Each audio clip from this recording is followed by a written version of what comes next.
All right, guys, we have come to the last part of this entire seminar. So right now, we will be doing the last panel, which is on tokenization and multi-assets on Bitcoin. So we are very privileged to have speakers representing each different like each Bitcoin native asset protocol. So I wanted to get so we have a very good coverage about the multi-assets tokenization on Bitcoin today. So without further ado, maybe we can get each speakers to do like an introduction. Starting with you, Ken. Hey everyone, my name is Ken. I'm the founder and CEO of Xverse. So Xverse is a Bitcoin wallet and also a home for Bitcoin Fi. We've been building in this space for quite a few years now, and we started out building on one of the Bitcoin L2s called Stacks, and eventually evolved into a multiple Bitcoin L2 ecosystem wallet. Yeah.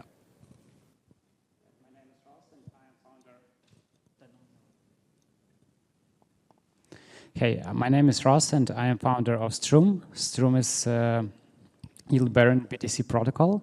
So we tokenizing yield on Lightning, and also we have like a liquid form of staked BTC with us to use it in DeFi.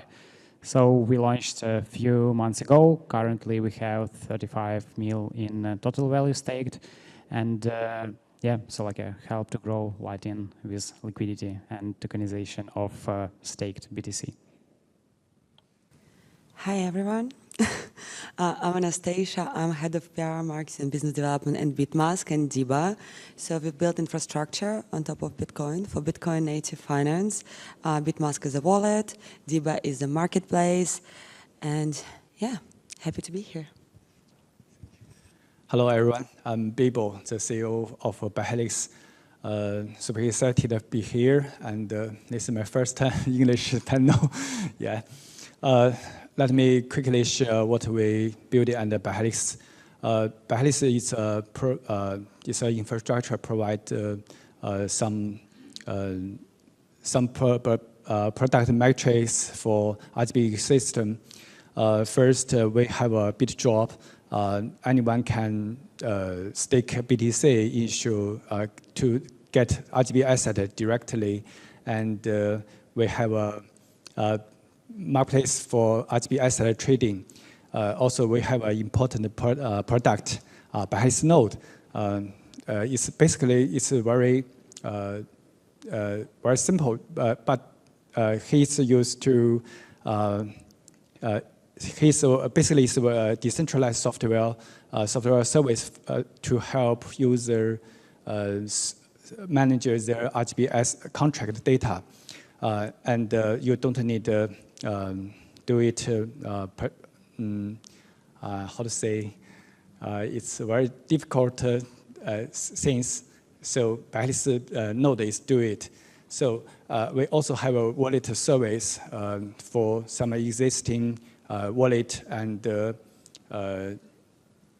exchange for easy to plug into RGB. So thank you. All right, cool. Let's get to the first question of today's panel. So, since Taproot upgrade on Bitcoin into 0 to 1, we have seen quite a few assets protocol popping up on Bitcoin, including Ordinals, Runes, Taproot assets, and of course also RGB protocol. So my question to you would be, why do you think Bitcoin needs multi-assets? And what problem does it solve? And what kind of opportunities do you see will arise in this ecosystem? Maybe starting from you again, Ken.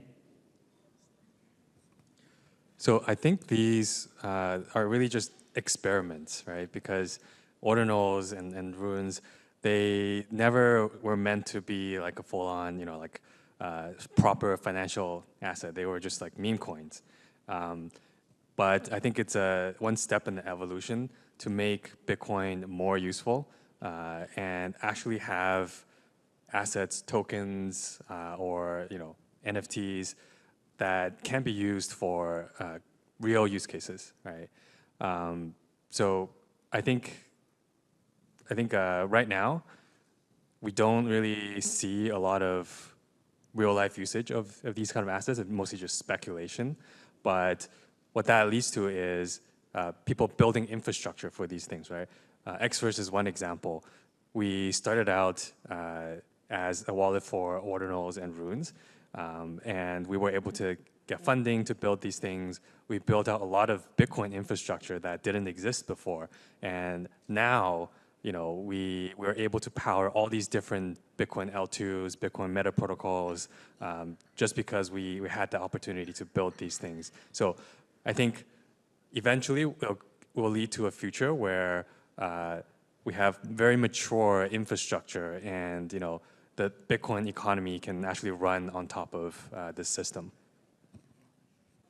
If I'm going to add a bit to Ken, I feel like we can see the interest in building multiple assets on Bitcoin since the beginning, because the colored coins, the first kind of non-fungible assets, they were issued on Bitcoin, but tech was too complicated. The community had different opinions on the paths of the growth of the colored coin community. So Ethereum appeared, and we can see in the past couple of years the interest in Bitcoin, more infrastructures appearing. Maybe we have a different approach.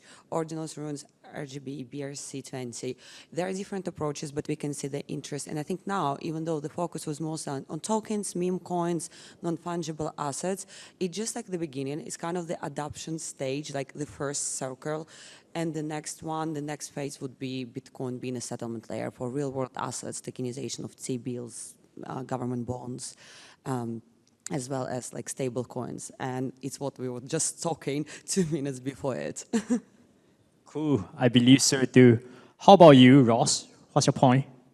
Yeah, I think that the main need of different assets on BTC is to support the main use cases in crypto, because currently on Bitcoin blockchain you can just hold BTC or just send it to another address. If you want to trade it, you need to deposit it to centralized exchanges. If you want to borrow something against your Bitcoin, you need also to use some centralized solutions or just bridge it to other ecosystems, to other chains. Yeah, so it will be cool to support all these decentralized finance use cases natively on BTC.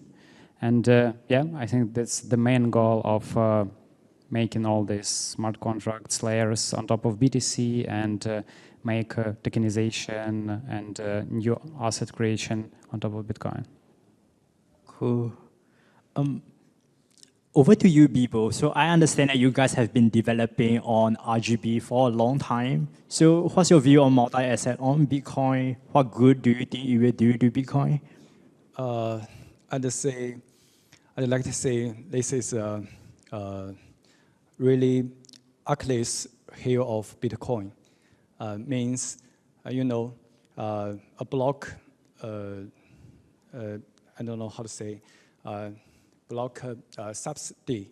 Block subsidy have every 4 years. Yeah, it means which in the future many institute cannot be enough without strong incentive. So the hash rate growth can be stronger. So it's a big problem. It's Intel, the security model for Bitcoin. It could be at risk, right? So we want to say the Satoshi already gave us the answer. He said the Bitcoin need long-term security, has to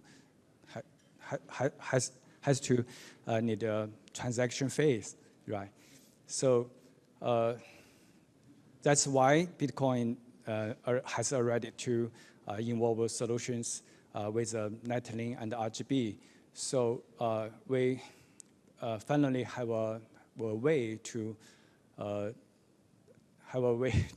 rebuild all kind of the application on Bitcoin. Right? That's very important. So we need multi-asset on Bitcoin. Yeah. For sure. Yeah, I do agree with that. Like security budget on Bitcoin is an inevitable issue. So sooner or later, we need some other ways, more utility on Bitcoin to generate more fees, and hopefully that will replace the mining fees or mining rewards that the miners are getting today? Anyone has anything to chime in on that? I'm just wondering.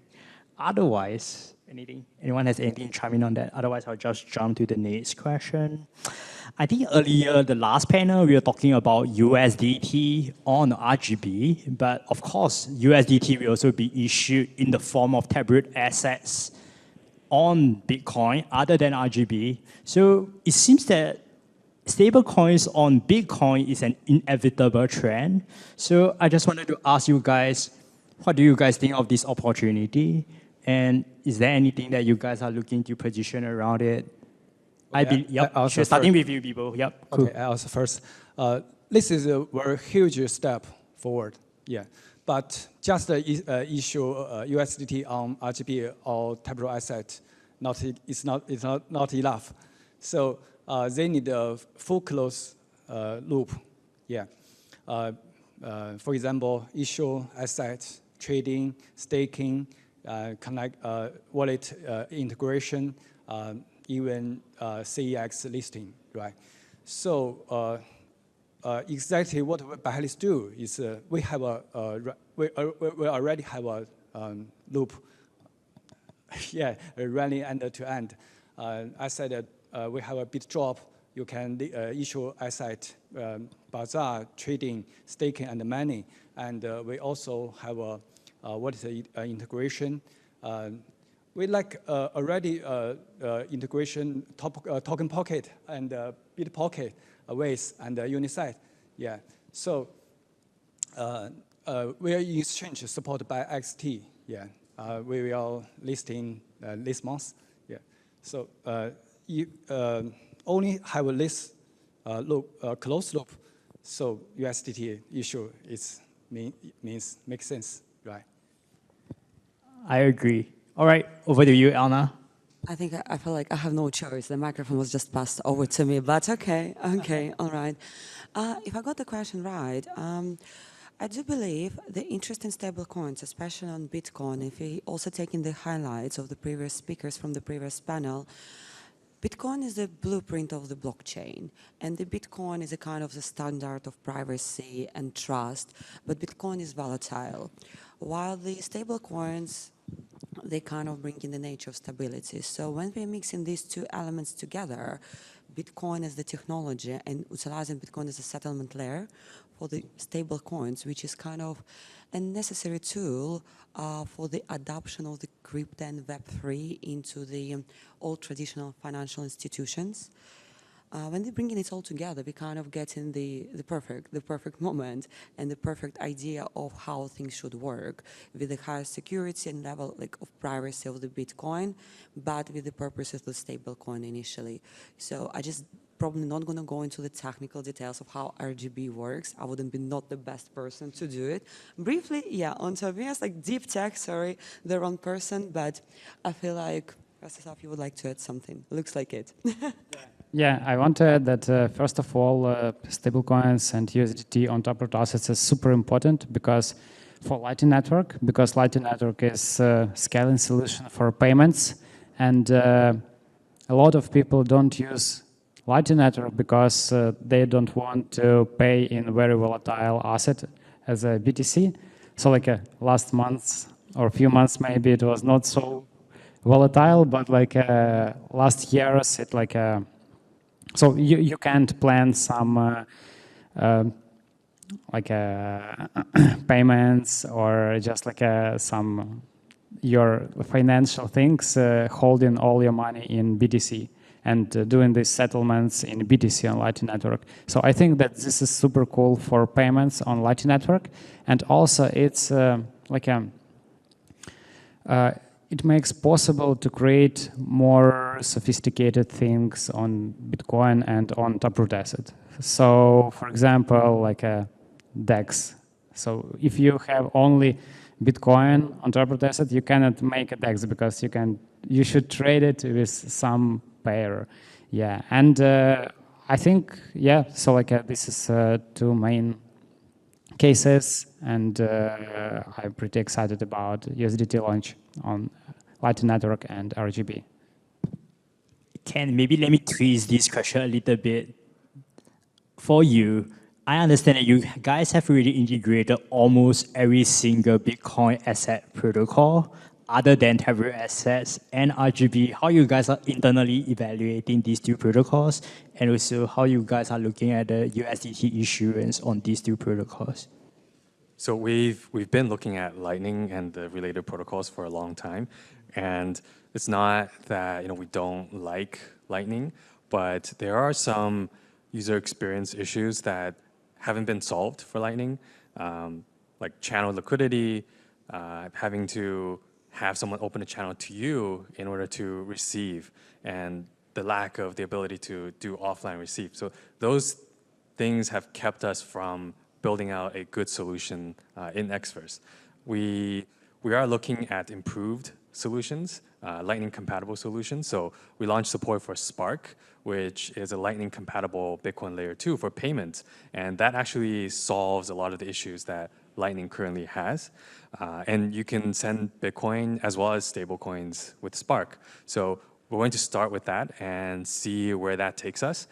Eventually, we also want to have Lightning features as well in the wallet. And for stablecoins, I think maybe this is a little bit contrarian, but I think we're not going to get users just because we now have USDT on Bitcoin, right? There's no real advantages of having USDT or stablecoins on Bitcoin if it's just that, because there is already tons of other chains where you can transact for cheaper and faster, and you still have the same trust assumptions that you need to trust this entity that's actually holding the US dollar, right? So I think you need a few more things. So one is speed, right? So if you're sending sending stablecoins on the layer 1 of Bitcoin with 10-minute plus confirmation times, it's just not a good enough experience for mass adoption. And then second to that, you also need better liquidity, right? Bitcoin is still the most traded asset on centralized exchanges, and the pair is Bitcoin to USDT or USDC.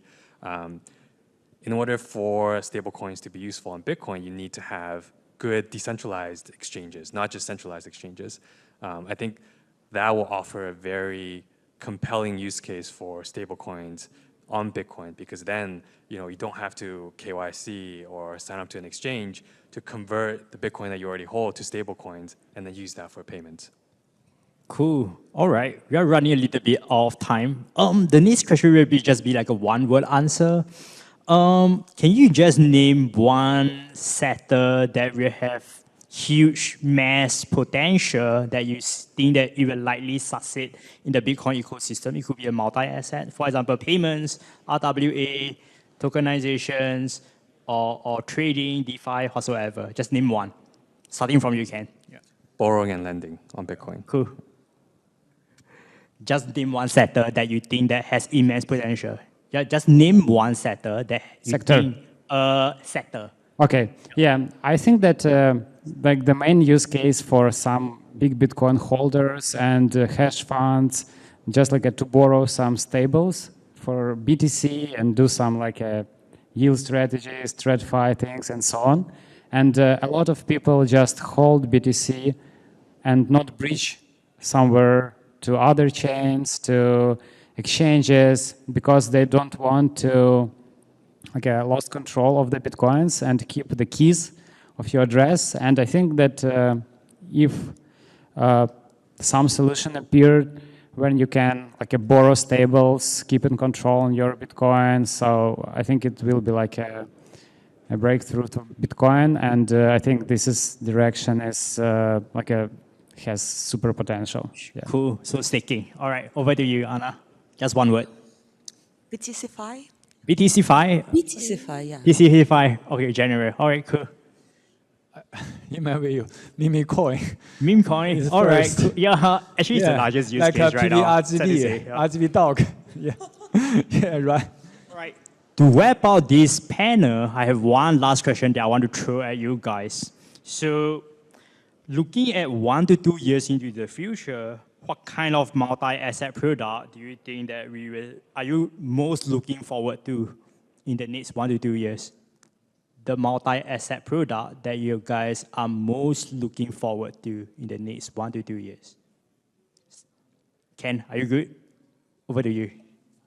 Well, I think borrowing and lending is still like really big because one, it does a few things, right? One, it's going to increase the activity on Bitcoin chain, and that leads to higher fees, so better security for Bitcoin in general, and it gives you better liquidity for Bitcoin, right? So now Bitcoin is just not sitting there. You can actually borrow against it and use the stable coins for payment. And maybe one last thing is that it makes Bitcoin more useful because now people can earn a yield on their Bitcoin. So it makes it more attractive. And of course, the price is going to go up because of that, right? Cool, agree. I think that the main thing I'm waiting for is just like adoption of payments on Bitcoin infrastructure, and like a more penetration to different sectors, to DeFi, to TradFi, and just like a more adoption to some real world use cases. Great. Maybe I would be controversial a bit. I feel like Bitcoin is already in pretty good space. We can see lots of adoption within the government, within TradFi, and lots of support. You can see ETFs approving DATs, having Bitcoin as a part of their strategy. I would say as a building the RGB ecosystem, and because we have lots of things talking about RGB today, I'm looking forward to see the ecosystem really establishing and growing, because now we are at the really, really early stages. We are still working on synchronization on like transactions between different players. We are still working on some bugs. Like, we know that technically it's still a bit complicated for newcomers. So to be honest, what I'm looking forward to is that within a couple of years, we would be able to create not only tech savvy and like cool projects in terms of like tech description, but also user friendly when we were able to onboard everyone Web 2, Web 3 easily, and just to see, like, to show the opportunities, what can be done with RGB in Bitcoin space. Cool, Anna. All right, Bibo, is this still meme coin or is it something else for the next 1 to 2 years? For us, BiHelix, I think it's we may focus complete the global development by his node. It's my